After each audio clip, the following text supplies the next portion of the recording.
Welcome to Buy, Hold, Sell, brought to you by Livewire Markets. My name is Jessica Amir from Bell Direct. Today we're talking about what investors should be thinking about when it comes to building a sustainable portfolio of dividend stocks. I'm joined by Michael O'Neill from Investors Mutual and Neil Margolis from Merlon Capital. Gents, to kick off with, let's think about the top 20. So we've got banks, we've got Woolies, Telstra. Now their dividends have been quite volatile over the past 10 years, although in terms of growth, the stocks, looking at the ASX 20, they've gone up about 25%. But there's so many challenges. We've got the pandemic and technological change. What do you guys see are the biggest challenges or the biggest obstacles driving dividends lower? Let's start with you. Yeah, look, I think we don't think about it as top 20 or X20. I think one of the problems with Australian markets is it's quite concentrated in some big stocks. So News Corp, people might forget, News Corp was the biggest stock before the tech bubble. And then you had the miners, very large part of the index. Then you had the banks. And there's a lot of concentration, and particularly the miners and the banks are quite macro sensitive, and that causes volatility in the dividends. So we prefer like a non-benchmark approach where we think the 100th biggest company is as important as the biggest and equal opportunity. And that's why our portfolio is, we could own the very big stocks, but only if they offer sustainable dividends. Otherwise, we're happy to own X20 stocks. Thanks, Neil. What about you, Michael? Well, Neil makes some good points. And really, the impact on dividends really depends by industry and by company. The banks obviously have had some very big structural impediments to their dividends, whether it's through falling rates, falling fees, rising remediation costs and rising capital requirements. And we're heading into a loan loss cycle now, which compounds things. Telstra certainly has had some headwinds with the rollout of the NBN. It's a structural issue. And equally, Woolworths has seen Aldi as a new entrant. Funnily enough, Woolworths is one of the few beneficiaries of the pressures of COVID through the transition to online shopping. But the one thing I would say, stepping back, is when you look across the boards of ASX companies, there's been a lot of conservatism, whether it is in paying out dividends in the short run, retaining or raising capital.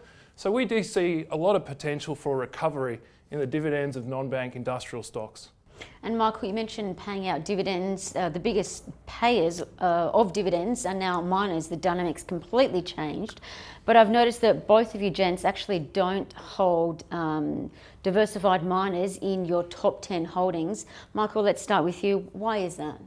Well, we don't see diversified miners as an appropriate place at the moment for a few reasons. First of all, we're seeing unsustainably high commodity prices, particularly in iron ore. So if iron ore price is correct, and certainly when the supply-demand imbalance works its way out, when supply returns, we see those dividends as vulnerable. We do accept that these are better companies than they were in the past because they've raised their capital, improved their balance sheet, and increased their dividends. But at the same time, if you're investing for income, you've got to think about the volatility of your capital base going forward, because commodity stocks follow commodity prices. So we think we don't need to take that level of volatility. And what about you, Neil? Why do you think it's not appropriate to hold diversified miners? Yeah, well, actually, I think it's because the diversified miners, BHP and Rio, are actually not that diversified. They're predominantly iron ore players, as Michael mentioned. Iron ore prices are very high relative to the cost of producing iron ore.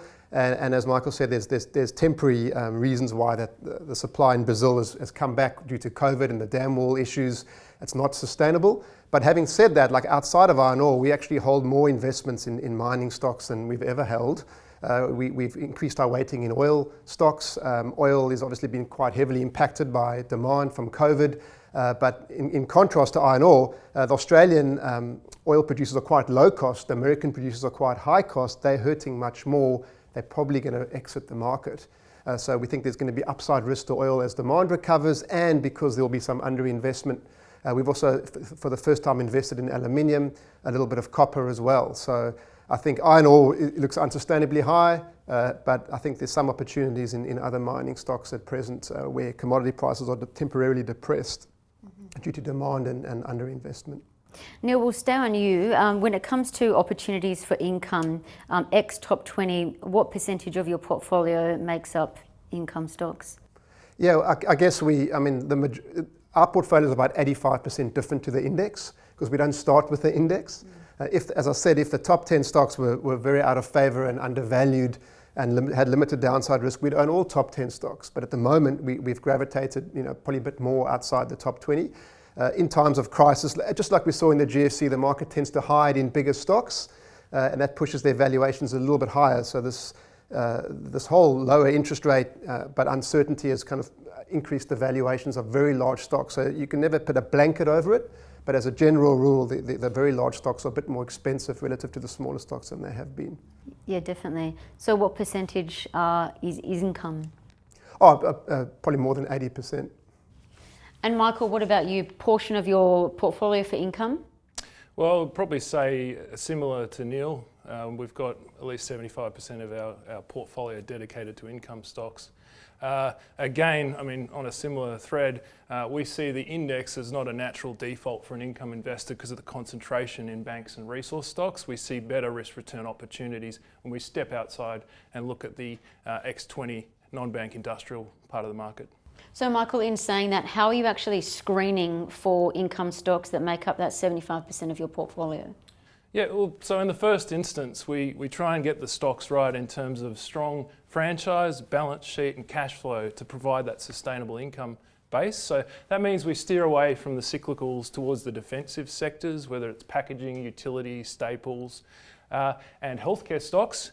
And at the same time, we do screen out some parts of the market, whether it's the speculative companies, the companies whose earnings are being held up by short-term themes, particularly at the moment with the level of stimulus in the market, which is propping up the retail sector. We do steer away from sectors with overcapacity. So importantly, the office REIT market is overcapacity. And finally, we're very wary of companies whose industry is operating at peak cycle margins. Again, the iron ore miners are the best example. Thanks, Michael. What about you, Neil? Seeking income stocks, what are your metrics? Yeah, look, what does sustainable dividend mean? It actually means once you receive the dividend, your capital value is preserved and ideally grows. Sustainable dividends, by definition, can only be paid out of sustainable cash flow. So that's our focus, is what is sustainable cash flow. Yep.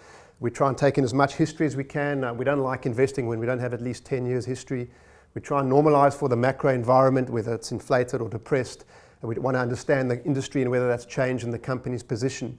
But importantly, identifying sustainable cash flow and valuing it is only the first half. The other half is combining that with when expectations are very low.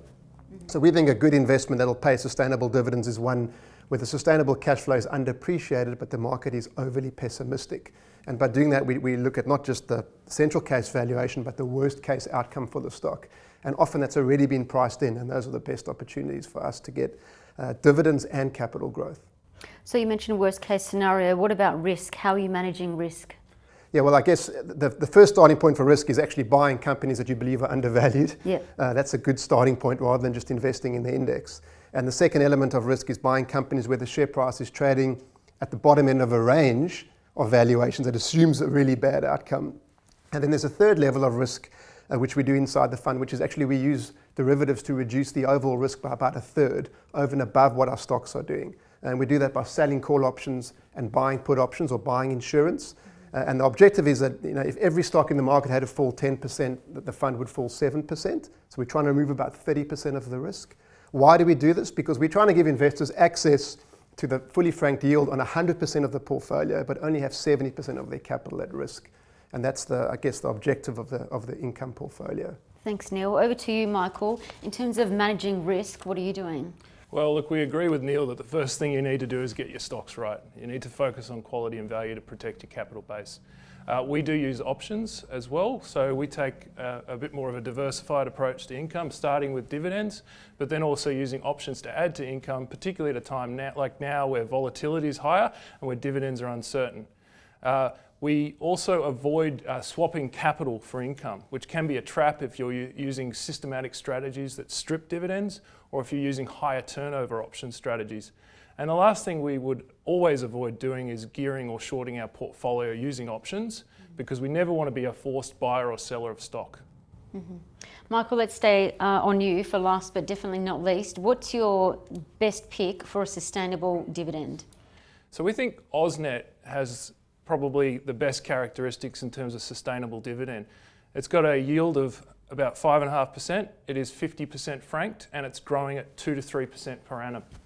Now, it's an essential energy infrastructure provider. Their returns are guaranteed on 5-year windows with smoothing by the energy regulator. They don't take much in the way of credit risk, and they also have some growth in their transmission asset base as we see incremental new renewable providers attached to the grid. Nice, thank you. And what about you, Neil? What's your big pick? Well, I'll probably go something maybe a little more controversial. So IAAF, which has just bought MLC from NAB for a pretty big price, the market value of the company is actually lower than it was before they bought the transaction, which roughly doubled their earnings. So to put it simply, IAAF paid a 45-cent dividend last year. We think they can get back to 45 cents in 3 years' time, but obviously on more shares on issue, but the share price is around $3. So when you include franking credits, that's a 15 to 20% yield. And that's assuming flawless execution. I mean, MLC is a difficult business to integrate, but having said that, the old adage, if you buy something from National Australia Bank, you're probably getting a good business and at a good price. So I think we're happy to think that is one where you could get a really good dividend and some good capital growth out of it. But it's certainly unpopular. But to our theme, you're combining valuation with low expectations, I think is the key to getting the dividend and some capital growth. And there you have it. Thinking outside of the square to get capital growth and dividends might just be the trick.